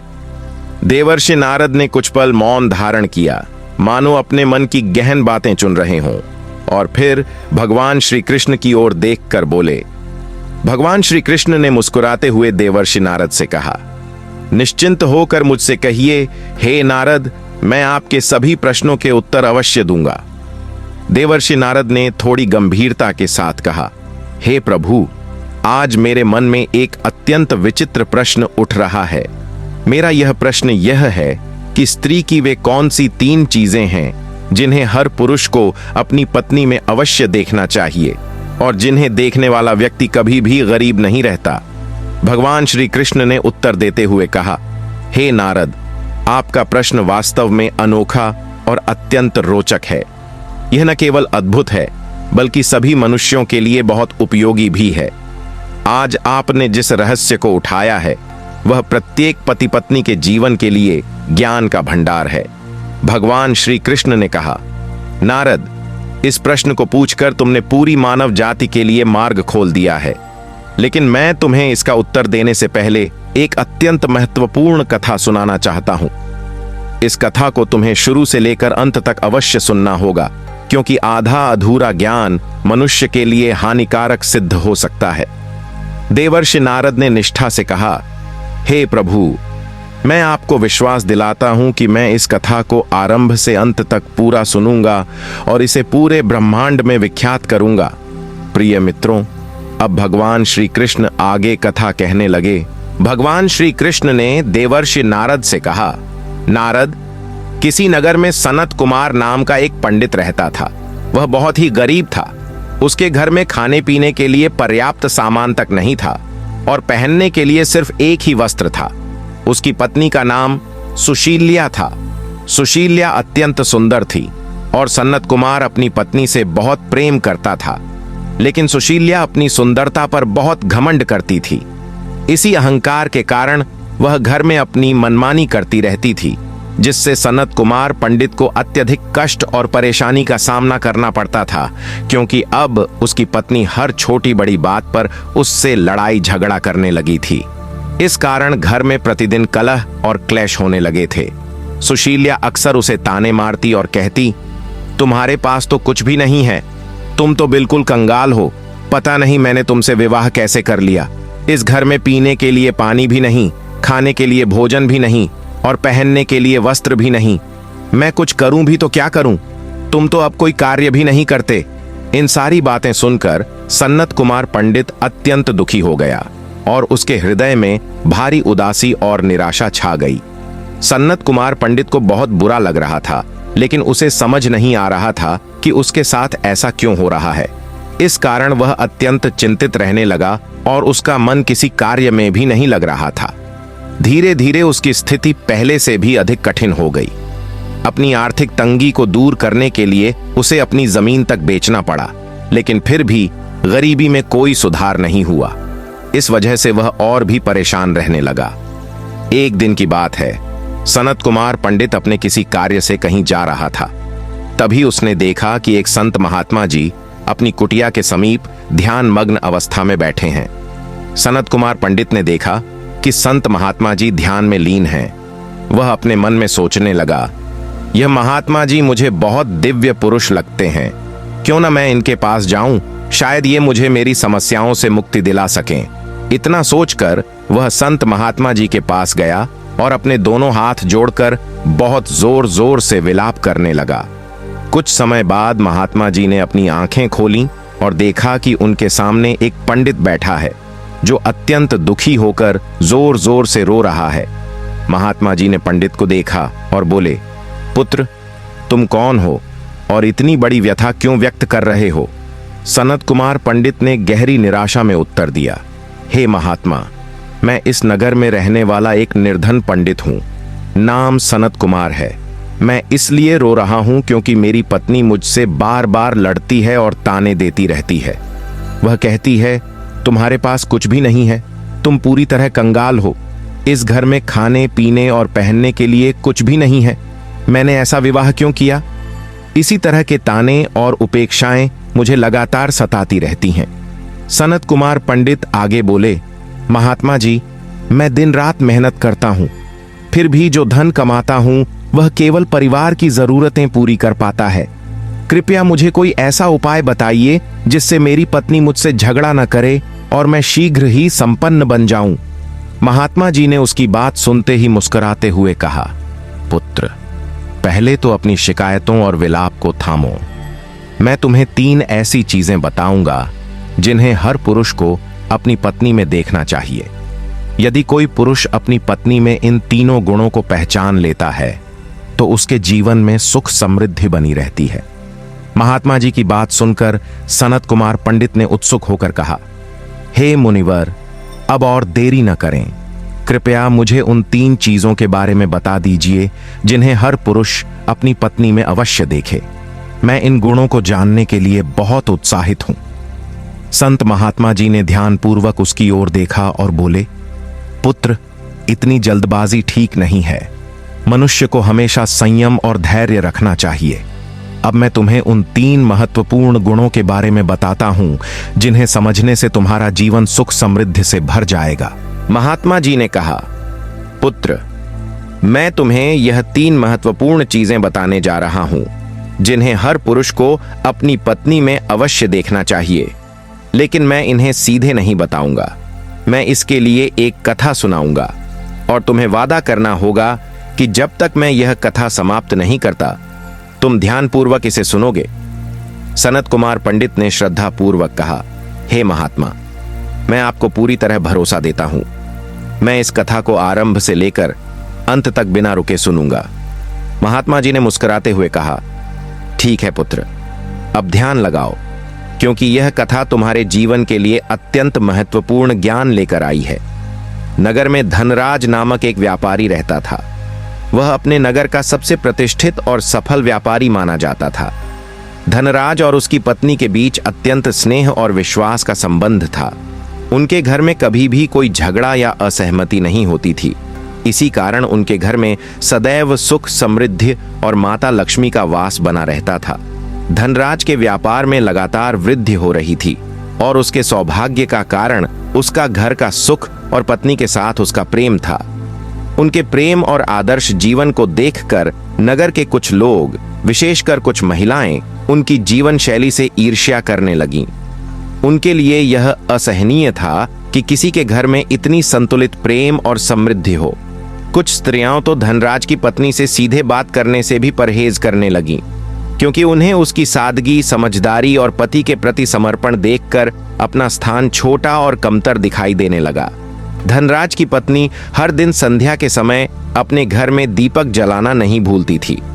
यह उसका नियमित धर्म और परंपरा बन चुका था। लेकिन नगर की कुछ महिलाएं उसे रोकती और कहती थीं, तुम रोज संध्या समय दीपक क्यों जलाती हो? इससे क्या लाभ होगा? इसे मत करो। परंतु वह कोई दूसरों की बातों पर ध्यान नहीं देती थी। अपनी मनमर्जी के अनुसार वह अपना काम करती थी। इतना ही नहीं, वह अपने पति की भी हर बात को बिना तर्क वितर्क के मानती नहीं थी। वह अपने तरीके से घर का संचालन करती थी। धनराज भी अपनी पत्नी की स्वतंत्रता और निर्णयों का सम्मान करता था और कभी उसे रोकने की कोशिश नहीं करता था। धनराज व्यापारी बहुत बुद्धिमान था। वह अच्छी तरह जानता था कि अगर उसने अपनी पत्नी को किसी काम करने से रोका तो दोनों के बीच झगड़ा होने की संभावना बहुत बढ़ जाएगी। ऐसा होने पर न केवल घर का माहौल बिगड़ेगा, बल्कि उसका ध्यान व्यापार पर भी नहीं टिक पाएगा और उसे आर्थिक हानि हो सकती थी। फिर भी धनराज अपनी पत्नी को छोड़ना नहीं चाहता था, क्योंकि वह उससे बहुत प्रेम करता था। लेकिन उसकी पत्नी के दिल में वही गहरा प्रेम नहीं था। वह केवल दिखावे के लिए प्रेम जताती थी और कभी कभी अपने पति से नाराज भी हो जाती थी। किंतु किसी तरह धनराज अपनी पत्नी को समझा लेता था और दोनों आपसी समझदारी से जीवन यापन करते रहे।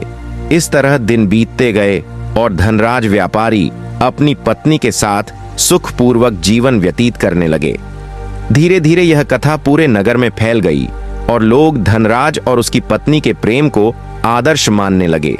जब यह बात नगर के राजा विक्रम तक पहुंची कि धनराज और उसकी पत्नी में गहरा सच्चा प्रेम है, तो उन्होंने अपने सैनिकों को आदेश दिया कि वे धनराज और उसकी पत्नी को बड़े आदर और सत्कार के साथ नगर के महल में बुलाए।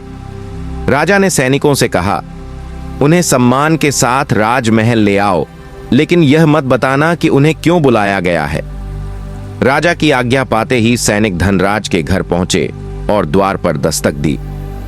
कुछ ही क्षणों बाद धनराज ने दरवाजा खोला और सामने राजकर्मियों को खड़ा देखा। आश्चर्य से धनराज ने पूछा, आप लोग अचानक मेरे घर क्यों आए हैं? सैनिकों ने विनम्रता से उत्तर दिया, राजा साहब ने आपको और आपकी पत्नी को राजमहल में आमंत्रित किया है, कृपया हमारे साथ चलिए। इतना कहकर सैनिक धनराज और उसकी पत्नी को पूरे सम्मान के साथ अपने साथ राजमहल की ओर ले गए। राजमहल पहुंचने पर राजा ने धनराज व्यापारी और उसकी पत्नी का बड़े आदर और सम्मान के साथ स्वागत किया। उन्हें उत्तम आसन दिए गए, भोजन कराया गया और अंत में राजा ने प्रसन्न होकर उन्हें कुछ धन भी भेंट किया। यह सब पाकर धनराज और उसकी पत्नी अत्यंत आनंदित हो गए और कृतज्ञता प्रकट करते हुए अपने घर लौट आए। लेकिन कहानी यहीं समाप्त नहीं हुई। उनके जाने के बाद राजा ने पूरे नगर में एक विशेष घोषणा करवा दी। राजा का आदेश था कि आज की रात नगर के हर घर में दीपक जलाया जाए, ताकि धनराज और उसकी पत्नी के बीच के प्रेम, आपसी समझ और गृहस्थ जीवन की मधुरता की सराहना की जा सके। प्रिय मित्रों, राजा का यह निर्णय केवल सम्मान के लिए नहीं था, बल्कि इसके पीछे एक गहरा संदेश और आने वाली परीक्षा भी छिपी हुई थी। राजा की आज्ञा मिलते ही पूरे नगर में लोगों ने अपने अपने घरों में दीपक जला दिए। प्रारंभ में हर गली और हर घर दीपों की रोशनी से जगमगा उठा, लेकिन कुछ ही समय बाद एक एक करके अधिकांश घरों के दीपक बुझने लगे। आश्चर्य की बात यह थी कि धनराज व्यापारी के घर का दीपक अब भी निरंतर जल रहा था। न केवल जल रहा था, बल्कि उसका प्रकाश इतना तेज था कि दूर दूर तक फैल रहा था, मानो अंधकार को चुनौती दे रहा हो। यह दृश्य देखकर राजा के मन में जिज्ञासा जाग उठी। राजा ने सोचा, क्यों न स्वयं जाकर देखा जाए कि किन किन घरों में दीपक अभी भी जल रहे हैं और किस कारण से। इतना विचार कर राजा महल की ऊंची अटारी से नगर की ओर देखने लगे। तभी उनकी दृष्टि सीधे धनराज के घर पर जा टिकी, जहां का दीपक अब भी उसी तरह प्रज्वलित था, जैसे उसे बुझाने की शक्ति किसी के पास ही न हो। और यहीं से राजा को उस गहरे रहस्य का आभास होने लगा जो धनराज और उसकी पत्नी के जीवन से जुड़ा था।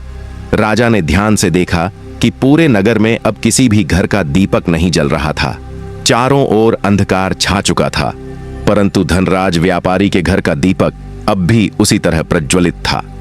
राजा अभी यह दृश्य देख ही रहे थे कि तभी वहां रानी आ पहुंची।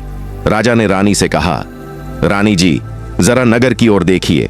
सभी घरों के दीपक बुझ चुके हैं, लेकिन धनराज के घर का दीपक अब भी जल रहा है। यह दृश्य स्वयं ही इस बात का प्रमाण था कि धनराज और उसकी पत्नी के बीच गहरा प्रेम, आपसी समझ और सच्चा विश्वास है। उनके दांपत्य जीवन की यही मजबूती उस दीपक की अखंड ज्योति का कारण बनी हुई थी। राजा ने कहा, धनराज का घर इसलिए उज्जवल है क्योंकि वह अत्यंत बुद्धिमान है और अपनी समझदारी से अपने परिवार और गृहस्थी को संभालता है। लेकिन रानी राजा की इस बात से सहमत नहीं हुई। रानी ने कहा, महाराज, मैं आपकी इस सोच से सहमत नहीं हूं। केवल बुद्धिमानी ही इसका कारण नहीं हो सकती। इसी बात को लेकर राजा और रानी के बीच लंबी बहस होने लगी। बहस इतनी बढ़ गई कि वह विवाद में बदल गई और क्रोध में आकर दोनों के बीच झगड़ा होने लगा। बात इतनी बिगड़ गई कि क्रोधवश तलवारें तक निकल आईं और संघर्ष के दौरान राजा और रानी दोनों को चोटें भी आ गईं। कुछ समय बाद राजा को स्वयं ही यह अनुभव हुआ कि यह सब व्यर्थ है। तब उन्होंने रानी से कहा, हम दोनों आपस में क्यों लड़ रहे हैं? क्यों न हम स्वयं धनराज व्यापारी और उसकी पत्नी की परीक्षा लेकर यह जान लें कि उनके घर का दीपक अब तक क्यों जल रहा है, ताकि यह पूरी तरह स्पष्ट हो सके कि उन दोनों के बीच इतना गहरा प्रेम आखिर किस कारण से है। राजा की यह बात रानी ने भी स्वीकार कर ली और कहा, ठीक है महाराज, लेकिन मैं सबसे पहले धनराज व्यापारी की पत्नी की परीक्षा लेना चाहती हूं। राजा ने सहमति जताते हुए कहा, जैसा तुम्हें उचित लगे वैसा ही करो। तुम अपनी इच्छा अनुसार धनराज व्यापारी की परीक्षा ले सकती हो।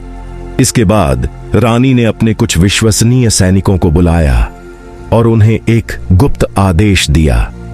रानी ने कहा, तुम लोग धनराज के पास जाओ और उससे यह संदेश दो कि यदि वह अपनी पत्नी को मार देता है तो मैं उससे विवाह कर लूंगी और राजा को बंदी बनाकर कारागार में डाल दूंगी।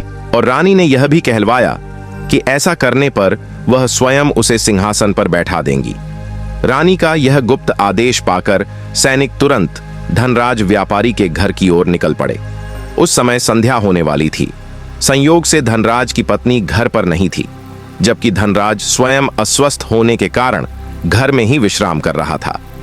कुछ ही देर में सैनिक उसके घर के द्वार पर पहुंचे और जोर से दरवाजा खटखटाने लगे।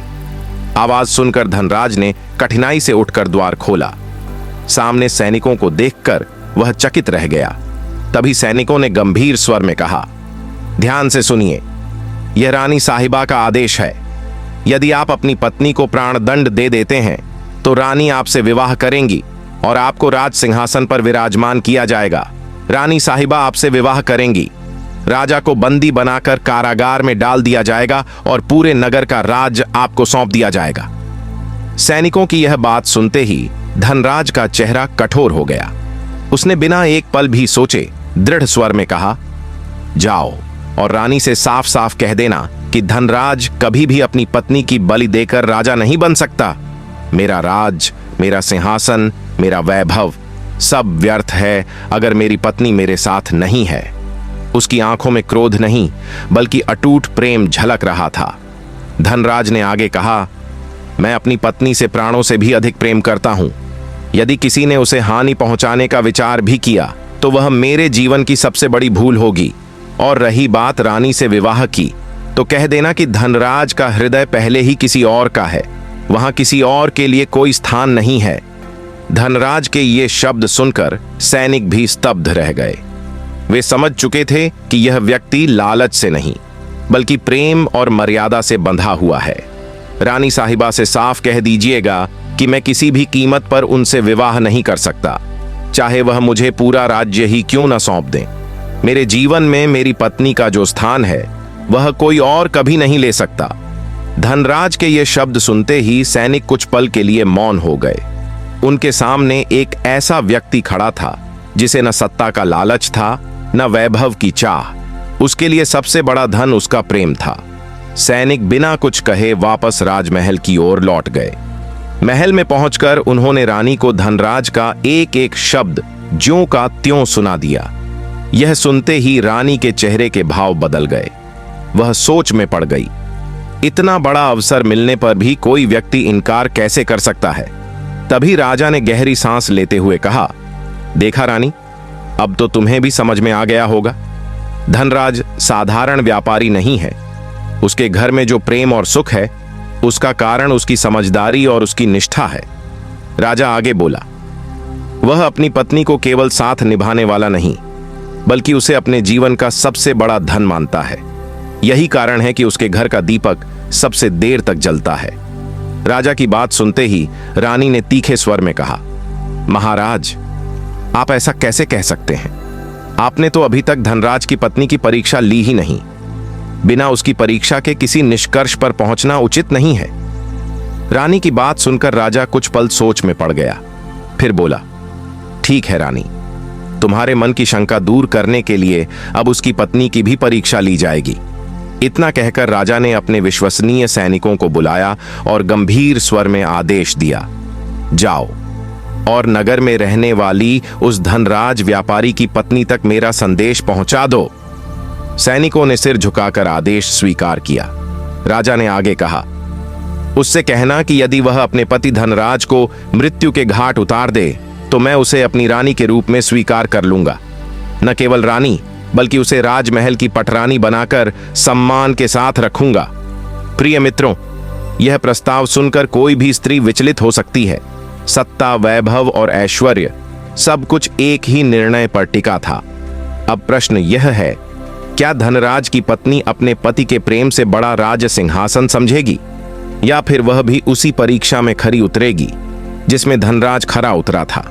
महात्मा आगे बोले, वत्स, राजा की आज्ञा मिलते ही उसके दूत धनराज के घर की ओर चल पड़े। रास्ते में उन्होंने देखा कि धनराज की पत्नी नदी से जल भरकर लौट रही है।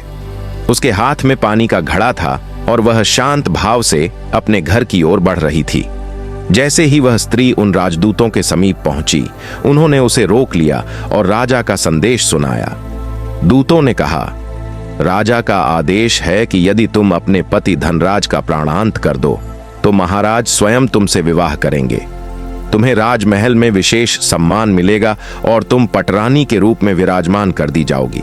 यह सुनते ही धनराज की पत्नी वहीं ठिठक गई। उसके हाथ से घड़े का पानी छलकने लगा, पर उसका मन कहीं और ही उलझ गया। एक ओर पति का सच्चा प्रेम था, त्याग और विश्वास था, और दूसरी ओर राजमहल का वैभव, सत्ता और अपार सुख। अब उसके सामने भी वही परीक्षा थी जिसमें यह तय होना था कि उसके जीवन में प्रेम बड़ा है या लालच। राजदूतों की बात सुनते ही उस स्त्री के मन में उथल पुथल मच गई। उसने पल भर के लिए आकाश की ओर देखा, फिर मन ही मन सोचने लगी, यदि राजा स्वयं मुझसे विवाह करना चाहता है तो इससे बड़ा सौभाग्य और क्या हो सकता है। राजमहल, वैभव, सम्मान सब कुछ मेरा हो जाएगा। एक साधारण व्यापारी की पत्नी बनकर जीवन क्यों गंवाऊं। यह विचार आते ही उसके हृदय में कठोरता भर गई। उसने बिना किसी झिझक के सैनिकों की ओर देखते हुए कहा, ठीक है, मैं अपने पति को मारने के लिए तैयार हूं। यह सुनकर सैनिक भी क्षण भर के लिए चौंक गए। उनमें से एक ने प्रश्न किया, लेकिन हमें कैसे पता चलेगा कि तुमने सचमुच अपने पति का वध कर दिया है। स्त्री के होंठों पर एक अजीब सी मुस्कान फैल गई। वह बोली, हर दिन की तरह आज भी संध्या के समय मैं अपने घर में दीपक जलाऊंगी, लेकिन आज वह दीपक देर तक नहीं जलेगा। दीपक के बुझते ही समझ लेना कि मेरा पति इस संसार में नहीं रहा। इतना कहकर वह जल का घड़ा उठाकर अपने घर की ओर बढ़ गई और सैनिक अंधेरी होती संध्या में एक दूसरे का चेहरा देखते रह गए। संध्या होते ही मैं दीपक जलाऊंगी, उस स्त्री ने ठंडे स्वर में कहा था, और थोड़ी देर बाद जब वही दीपक बुझ जाएगा तो समझ लेना अब इस घर में मेरा पति जीवित नहीं है। यह कहते ही वह बिना पीछे देखे अपने घर की ओर बढ़ गई। उसकी आंखों में न पछतावे की छाया थी, न ही किसी रिश्ते का डर। राजा के दूत यह सब सुनकर स्तब्ध रह गए। वे बिना एक क्षण गंवाए सीधे राजमहल लौटे। दरबार में पहुंचते ही उन्होंने सिर झुकाकर कहा, महाराज, धनराज की पत्नी ने हामी भर दी है। वह अपने ही पति को मारने को तैयार है। यह सुनते ही रानी के चेहरे का रंग बदल गया। उसका हृदय कांप उठा। वह क्षण भर मौन रही, फिर बोली, आज मुझे स्त्री होने पर लज्जा हो रही है। यदि स्वार्थ इतना अंधा कर दे तो प्रेम का मूल्य ही क्या रह जाता है। राजा ने गहरी सांस ली और गंभीर स्वर में कहा, अब पश्चाताप का समय नहीं है महारानी। यदि हमने अभी कुछ नहीं किया तो एक निर्दोष व्यक्ति अपनी ही पत्नी के हाथों मारा जाएगा। राजा सिंहासन से उठ खड़ा हुआ। उसकी आंखों में चिंता थी, लेकिन निर्णय भी। वह बोला, हमें किसी भी मूल्य पर धनराज की रक्षा करनी होगी, क्योंकि जिसकी पत्नी इतनी निष्ठुर हो सकती है वह एक क्षण भी देर नहीं करेगी। संध्या का समय निकट आ रहा था और महल में हर कोई उसी एक दीपक की ओर अनजाने भय के साथ देखने लगा था, जो किसी की मृत्यु का संकेत बनने वाला था। वह निश्चित ही उसे मार डालेगी, और आज यदि कुछ अनर्थ होता है तो उसके लिए हम ही जिम्मेदार होंगे। राजा का स्वर अचानक भारी हो गया। एक पल भी घमवाए बिना उसने सैनिकों की ओर देखा और आदेश दिया, तुरंत जाओ, धनराज की पत्नी को रोक दो। किसी भी कीमत पर उसे यह पाप करने से पहले रोकना होगा। आदेश मिलते ही सैनिक बिजली की तरह राजमहल से निकल पड़े। घोड़े सरपट दौड़ रहे थे, लेकिन मन में एक ही डर था, कहीं बहुत देर न हो जाए। जब सैनिक धनराज के घर पहुंचे तो वहां का दृश्य देखकर उनके पैरों तले जमीन खिसक गई। घर के आंगन में सन्नाटा पसरा था। दीपक बुझा पड़ा था और भीतर धनराज निर्जीव अवस्था में पड़ा था। सैनिक स्तब्ध रह गए। उनमें से एक कांपती आवाज में बोला, यह क्या कर डाला तुमने? क्रोध और हैरानी से भरे स्वर में उन्होंने स्त्री से कहा, तुमने तो कहा था कि संध्या के बाद यह सब करोगी, फिर दिन रहते ही यह पाप क्यों कर डाला? धनराज की पत्नी के चेहरे पर न कोई भय था, न कोई पछतावा। वह शांत स्वर में बोली, जब अवसर हाथ में हो तो बुद्धिमान व्यक्ति देर नहीं करता। मैंने वही किया। उसके शब्द सुनकर सैनिक सिहर उठे। उन्हें समझ आ गया था कि लालच जब हद पार कर जाए तो वह रिश्तों, प्रेम और इंसानियत सबको निगल जाता है। अब बहुत देर हो चुकी थी और एक प्रेमी पति अपनी ही पत्नी की महत्वाकांक्षा का शिकार बन चुका था। सैनिकों की आंखों में गुस्सा और हैरानी साफ झलक रही थी। एक सैनिक ने कठोर स्वर में पूछा, तुमने धनराज को दिन के उजाले में ही क्यों मार डाला? तुमने तो कहा था कि संध्या के बाद यह सब करोगी। सैनिकों की बात सुनकर धनराज की पत्नी के चेहरे पर न कोई डर था, न कोई पश्चाताप। उलटे वह ठंडी हंसी हंसते हुए बोली, मारना तो मुझे उसे बहुत पहले से ही था, लेकिन हर बार कोई न कोई रुकावट आ जाती थी। आज अवसर हाथ लगा तो मैंने देर नहीं की। वह आगे बोली, मैंने सोचा था कि दीपक शाम को बुझाकर राजा को संकेत दे दूंगी, पर जब मौका सामने था तो इंतजार करना मुझे मूर्खता लगा। इतना कहकर उसने निर्लज्जता से सैनिकों की ओर देखा और पूछा, अब बताइए, मैंने अपना काम कर दिया है, तो क्या राजा साहब अब मुझे अपनी रानी बनाएंगे? उसके शब्द सुनते ही सैनिक सन्न रह गए। उन्हें समझ आ गया था कि यह स्त्री सिर्फ लालच की भूखी नहीं थी, बल्कि भीतर से पूरी तरह निर्दयी हो चुकी थी। एक सैनिक ने भारी मन से कहा, यह सब राजा ही तय करेंगे, तुम्हें स्वयं चलकर राजमहल में जवाब देना होगा। और उसी क्षण सबको एहसास हो गया, यह कहानी अब केवल विश्वासघात की नहीं रही, बल्कि सत्ता, लालच और विनाश की ओर बढ़ चुका एक भयावह अध्याय बन चुकी थी। यह सब अब महाराज से ही पूछ लीजिए। इतना कहकर वह स्त्री सैनिकों के साथ राजमहल की ओर चल पड़ी। महल पहुंचते ही सैनिकों ने एक एक करके पूरी घटना राजा के सामने रख दी। धनराज की मृत्यु, लालच और स्त्री की निर्दयता, कुछ भी छुपाया नहीं गया। जैसे जैसे राजा सब सुनते गए, उनका चेहरा क्रोध से तमतमाने लगा। आंखों में आग थी और स्वर में कठोरता। राजा ने बिना एक पल गंवाए आदेश दिया, इस स्त्री को तुरंत बंदी बनाकर कारागार में डाल दिया जाए। ऐसी निष्ठुर और विश्वासघाती स्त्री राजमहल में रहने के योग्य नहीं है। सैनिकों ने तुरंत आदेश का पालन किया और कुछ ही क्षणों में वह स्त्री अपने ही कर्मों के कारण अंधेरी जेल की सलाखों के पीछे पहुंचा दी गई। यहां कथा रोककर वे महात्मा जी सनत कुमार पंडित की ओर देखते हैं और गंभीर स्वर में कहते हैं, हे पुत्र, अब समय आ गया है कि मैं तुम्हें वह रहस्य बताऊं जिसे जानने के लिए तुम इतने व्याकुल हो। महात्मा आगे बोले, प्रत्येक पुरुष को अपनी पत्नी की 3 बातों को अवश्य परखना चाहिए। जो पुरुष इन तीनों को समझ लेता है, उसके घर में कभी कलह नहीं टिकती और जीवन में शांति बनी रहती है। पहली बात, महात्मा ने धीमे किंतु गूढ़ स्वर में कहा, यह देखो कि तुम्हारी पत्नी कहां जाती है, कहां से आती है और किन लोगों के बीच उसका उठना बैठना है। महात्मा का वाक्य यहीं रुक गया। सनत कुमार की धड़कनें तेज हो गईं, क्योंकि उसे एहसास हो गया था अब जो आगे आने वाला है वह केवल कथा नहीं, बल्कि जीवन का कठोर सत्य है। पहली चीज जो प्रत्येक पुरुष को अपनी पत्नी में देखनी चाहिए, वह है उसका व्यवहार और बातचीत करने का तरीका। यानी वह कहां जा रही है, किससे मिल रही है, किसके साथ बैठती है और किन लोगों से बातचीत करती है। जो पुरुष अपनी पत्नी की इस चीज को समझता है, उसका घर हमेशा शांतिपूर्ण रहता है और परिवार में झगड़े विवाद कम होते हैं। दूसरी महत्वपूर्ण चीज है उसकी बोलचाल और भाषा। प्रत्येक पति को यह देखना चाहिए कि उसकी पत्नी कैसे बोलती है, क्या वह सम्मानजनक भाषा का प्रयोग करती है, पति की बातों का आदर करती है या नहीं, और घर के सदस्यों का सम्मान करती है या नहीं। यही गुण घर में सामंजस्य बनाए रखते हैं। तीसरी चीज जो हर पति को देखनी चाहिए, वह है उसका दृष्टिकोण और स्वभाव। यानी वह पत्नी कैसी सोच रखती है, मुश्किल समय में उसका व्यवहार कैसा रहता है और अपने परिवार के लिए वह कितनी संवेदनशील और सहयोगी है। जो पति इन तीनों चीजों पर ध्यान देता है, उसके घर में सुख शांति बनी रहती है और धन संपत्ति की वृद्धि होती है। प्रत्येक पुरुष को अपनी पत्नी के चाल चलन और व्यवहार पर ध्यान देना चाहिए। जो पति अपनी पत्नी की आदतों और व्यवहार को समझता है और उसे सही ढंग से मार्गदर्शन करता है, उसका घर हमेशा शांत और खुशहाल रहता है।